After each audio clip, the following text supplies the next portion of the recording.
پاکستان، بنگلہ دیش، انڈیا میں سب سے زیادہ امام حنیفہ رحمہ اللہ کے مقلدین ہیں جو نہ رفع دین کرتے ہیں نہ امام کے پیچھے فاتحہ پڑھتے ہیں. ان کی نمازیں کیسی ہیں؟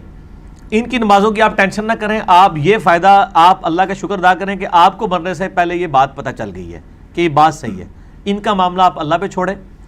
آپ تو ہم سے یزید کے بارے میں بھی پوچھیں گے نا کہ اس کے ساتھ آخرت میں کیا ہوگا. ہم اس سے سخت نفرت رکھتے ہیں، اس کے خلاف لیکچرز ریکارڈ کرواتے ہیں، پھر بھی آخرت کا فیصلہ ہم اس کی نہیں کرتے. تو جائے ان لوگوں کی آپ بات کریں، ان کا معاملہ اللہ کے سپرد ہے. آپ بس دعوت کا کام کریں.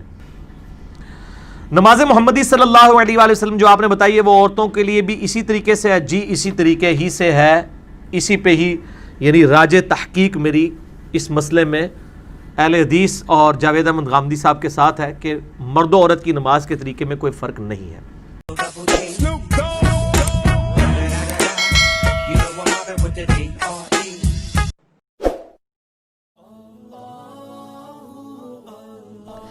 ہمارے اسلامی مدرسہ میں رہائشی طلبہ اور مدرسہ انظامیہ ہر سال قربانی کی کھالیں جمع کر لیتی ہیں اور اس کو تملیغ کر کے مدرسہ پر خرچ کرتے ہیں. کیا یہ درست ہے؟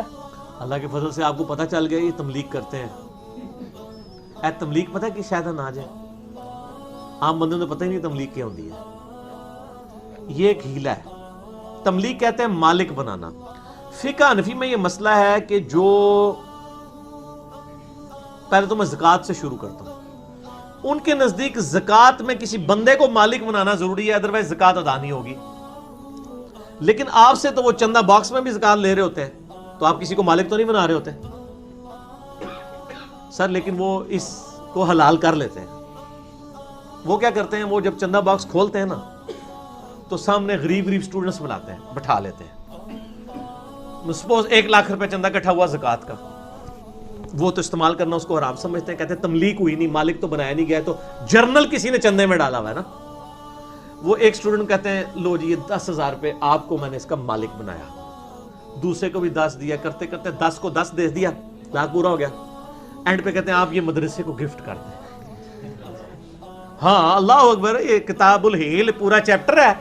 صحیح بخاری میں امام بخاری نے کتاب الحیل چیپٹر بنا کے اسی حنفیوں کے ان مسئلوں کے مذاق اڑایا کہ یہ کس قسم کے ہیلے کرتے ہیں. جیسے وہ یہودیوں نے ہفتے والے دن شکار منع تھا نا، تو وہ کیا کرتے تھے، ہفتے والے دن مد و جزر میں نا پانی چڑھتا تھا سمندر کا، انہوں نے نا سمندر کے ساتھ بڑے بڑے گڑھے کھود لیے تھے.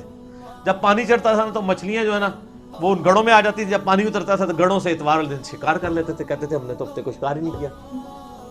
اور قرآن کے الفاظ ہیں کہ قیامت والے دن بھی یعنی وہ ہفتے والے دن مچھلیاں جو ہیں پھدکری ہوتی تھی ان کی آنکھوں کے سامنے، ان کا امتحان جو تھا، اور باقی پورا ہفتہ نظر ہی نہیں آتی تھی مچھلیاں. اور نہ کہ پھر کر لینے اس نو لال کرنے ہیلا کرنے. تو یہ پہلا ہیلا اس طرح کا یہودیوں نے کیا، پھر ہمارے یعنی بزرگوں نے بھی کیا. احترام سے ہی نام لینا چاہیے نا. تو جن کے بزرگ ہیں وہ تو احترام سمجھتے ہیں. اور یہ باقاعدہ فتاوی العلمگیری میں یہ سارے لکھے ہوئے ہیں. اس سے بھی بڑا لکھا ہوا ہے. وہ کہتے ہیں اگر ایک خامند ہے اس کے پاس 7.5 تولے سونے سے زیادہ سونا موجود ہے تو زکوٰۃ بنتی ہے.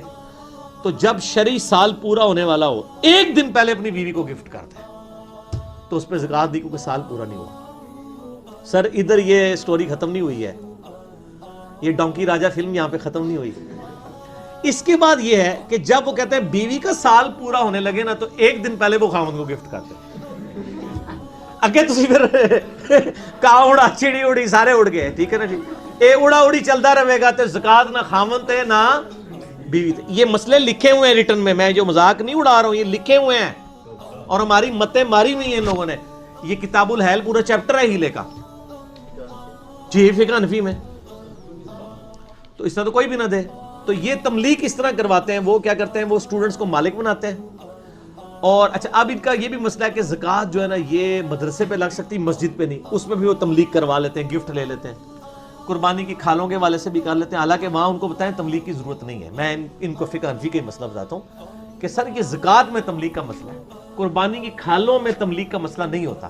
قربانی کی کھالوں کا پیسہ مدرسے میں ڈائریکٹ آپ لگا سکتے ہیں فقہ حنفی کے مطابق. ہمارے مطابق تو سب کچھ ہی کر سکتے ہیں، کیونکہ ہمارا مطابق تو قرآن میں سورہ التوبہ کی آیت نمبر 60 میں زکوٰۃ کے 8 مصارف لکھے ہوئے ہیں. ان میں 8واں ایک مصرف ہے فی سبیل اللہ. آپ ہر کام میں ایون پمفلٹ بانٹ کے بھی تقسیم کر سکتے ہیں، پبلک ویلفیئر کا کام بھی کر سکتے ہیں، چیف جسٹس کے ڈیم فنڈ میں بھی آپ زکوٰۃ جمع کروا سکتے ہیں. اس میں تملیغ کوئی ضروری نہیں ہے. اور جہاں تک صدقہ خیرات ہے اور قربانی کی کھالیں اس میں تو فقہ حنفی میں بھی تملیغ کوئی نہیں, تملیغ صرف ہے زکوٰۃ میں. اس میں اگر کوئی کرتے ہیں, البتہ وہاں تملیغ اس لیے کرنی پڑے گی کہ وہ کہتے ہیں کہ جی کھالوں کا پیسہ مسجد پہ نہیں لگ سکتا, مدرسے پہ لگے گا. لگ سکتا ہے, زکوٰۃ کا پیسہ بھی مسجد پہ لگ سکتا ہے. ظاہر ہے وہ پہلے میں نے بتایا نا کہ بیت المال ایک جگہ ہی ہوتا تھا, وہیں زکوٰۃ آتی تھی, وہیں پہ مال غنیمت آتا تھا, وہیں سے ڈسٹریبیوٹ ہوتا تھا, وہ مسلمانوں کا بیت المال ہوتا تھا. تو یہ اس طرح کی تفریق کرنے کی ضرورت نہیں ہے. آپ جو فی سبیل اللہ اللہ کے لیے خرچ کرتے ہیں وہ کسی بھی ایکٹیویٹی میں پرفارم کر سکتے ہیں, مسجد میں بھی. اور پھر وہ کہتے ہیں حرام کا پیسہ آپ مسجد کے ٹوائلٹ بنا لیں, یہ بھی ہوتا ہے. کئی لوگوں سے کہتے ہیں سودی پیسہ سانو دے دو اسی لیٹرینہ بناواں گے. یار لیٹرین بھی پاک پیسے کی ہونی چاہیے, کیوں؟ وہاں پہ بھی تو آپ نے طہارت حاصل کرنی ہے. لیٹرین کی طہارت تو نماز پڑھنے سے بھی زیادہ ضروری ہے, کیونکہ طہارت جو ہے وہ چابی ہے نماز کی. آپ وہ حرام کے پیسے کے اوپر کروانا چاہ رہے ہیں, مسجد پہ حلال کا پیسے ہی لگنا چاہیے.